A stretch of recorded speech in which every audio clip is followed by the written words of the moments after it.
વર્ષો પહેલાં, એટલે કે લગભગ આપણે 1950થી 1960ના દાયકાની આપણે વાત કરીએ, એનાથી આગળ બહુ એનાથી આગળ આપણે જતા નથી.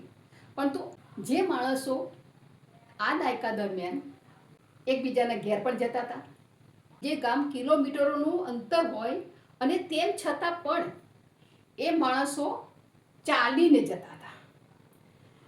અને એ દરમિયાન ધારો કે ફોઈ ઘેર આવે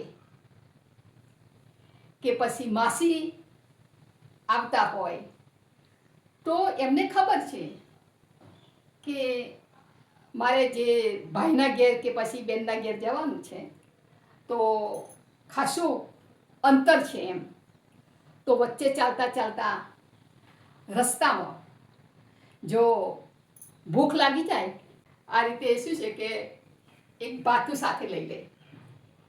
બાજરીનો રોટલો હોય, ગોળ હોય, આથેલા મરચાં હોય, અને પાણી તો વીરડો હોય કે પછી કોઈ સરોવર હોય કે પછી કોઈ નદી હોય, એવી જગ્યાએ બેસી અને ભોજન કરી લે. સરસ મજાનો કોઈ ઝાડ હોય એના નીચે બેસે અને શાંતિથી ભોજન કરી લે, થોડો આરામ કરી લે, વિસામો લઈ લે. અને એ વખતે એક બે દિવસ કદાચ રહેવાનું હોય, તો પછી એમના જે કપડાં હોય ને, કપડાં તો પહેરવા જોઈએ ને, બીજા બીજા એકને એક કપડાં તો પહેરાય ને, એટલે કપડાં એ લોકો એ વખતે માસી, મામી કે પછી ફૂઈ, ફુવા, મામા, કાકા, કાકી આ બધા જ્યારે આવતા, ત્યારે એમના કપડાં કેવી રીતે લઈને આવતા? પોટકી લઈને બાંધેલી હોય, કપડામાં પોટકી બાંધી લે અને એ પોટકી આ રીતે માથે મૂકી અને એ રીતે આવે. કારણ કે એ વખતે કોઈ થેલી નથી, કોઈ સારી સુટકેસ નથી, એ વખતે કોઈ સારી થેલી પણ નથી, કોઈ સારી સુટકેસ નથી, કોઈ ટ્રોલી બેગ પણ નથી. અને આ રીતે પોતાના કપડાં એક પોટકીમાં બાંધી અને લાવે. અને સાથે શું પણ લાવે ખબર છે?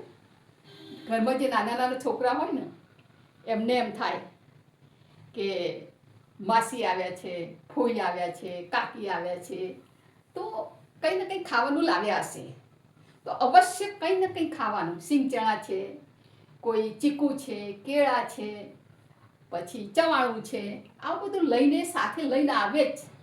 કારણ કે છોકરાઓને ખબર જ હોય, ભલે સાંજનું વાળું એક બાજરીનો રોટલો હોય, દૂધ હોય, આથેલા મરચાં હોય કે છાશ હોય, આ રીતે સાંજનું જે વાળું થતું, તો પણ એમાં એક સ્વાદ આવતો હતો, એક મીઠાશ આવતી હતી.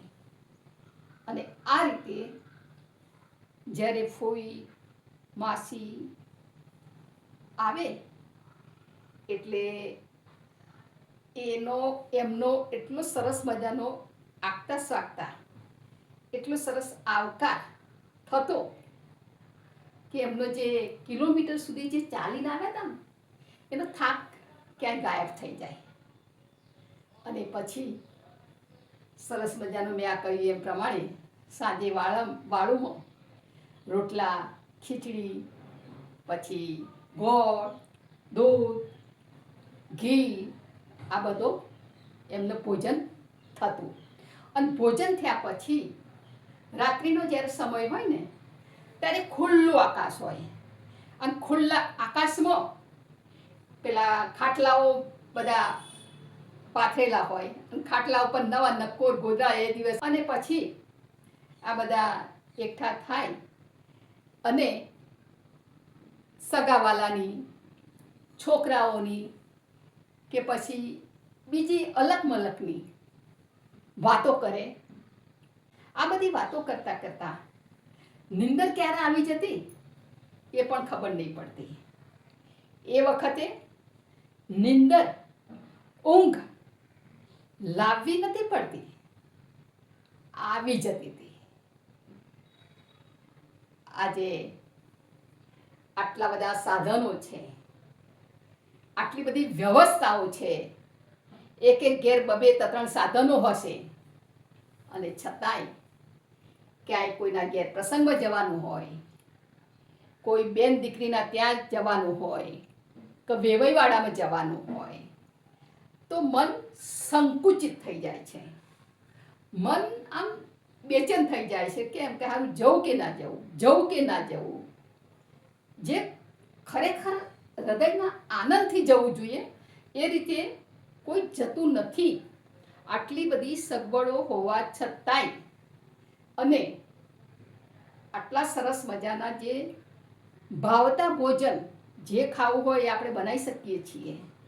એ ભોજન કેટલાક પ્રકારની વાનગી હોય અને એ છતાં પણ એમાં કોઈ સ્વાદ રહ્યો નથી કે પૌષ્ટિક જેને કહેવાય ખોરાક, એ પૌષ્ટિક ખોરાકમાં એની ગણતરી થતી નથી.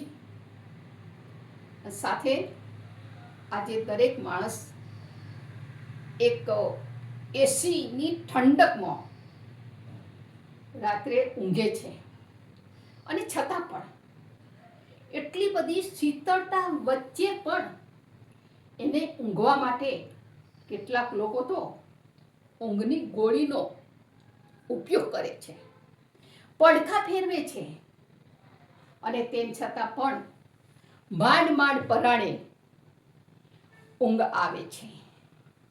અને કેટલાક લોકો તો ઊંઘ આવે એ માટે મોબાઈલમાં કંઈ ને કંઈ કોઈ સિરિયલ જોતા હોય, કોઈ યુટ્યુબમાં કોઈની ચેનલ જોતા હોય, વોટ્સએપમાં કંઈ મેસેજ કરતા હોય કે પછી ઇન્સ્ટાગ્રામમાં કંઈ ને કંઈ જોતા હોય, અને એમ કરીને પરાણે માંડ ઊંઘ આવી જાય. હવે આપણે માનીએ કે એ સમયે ભલે સાધનો નહોતા, આવવા જવાની કોઈ સગવડ નથી, અને છતાં પણ હોંશે હોંશે સગાવાલા, બેન દીકરી, વેવાઈ બાળો કે કોઈ પણ નાનો મોટો પ્રસંગ હોય તો ઉમંગથી લોકો જવા માટે તૈયાર થઈ જતા હતા. એ વખતનું ભોજન આટલું સાદું હતું છતાં પણ એમાં મીઠાશ હતી, અને ખુલ્લા આકાશની નીચે ઊંઘ આવી જતી હતી.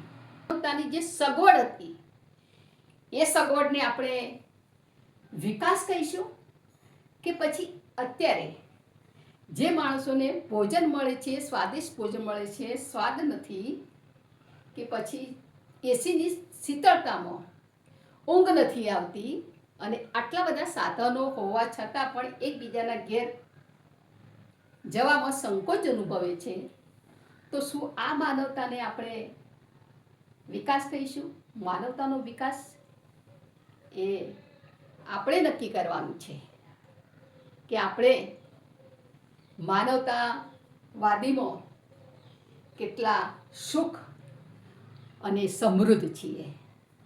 એ આપણે ખુદે વિચારવાનું છે અને સોચવાનું પણ છે.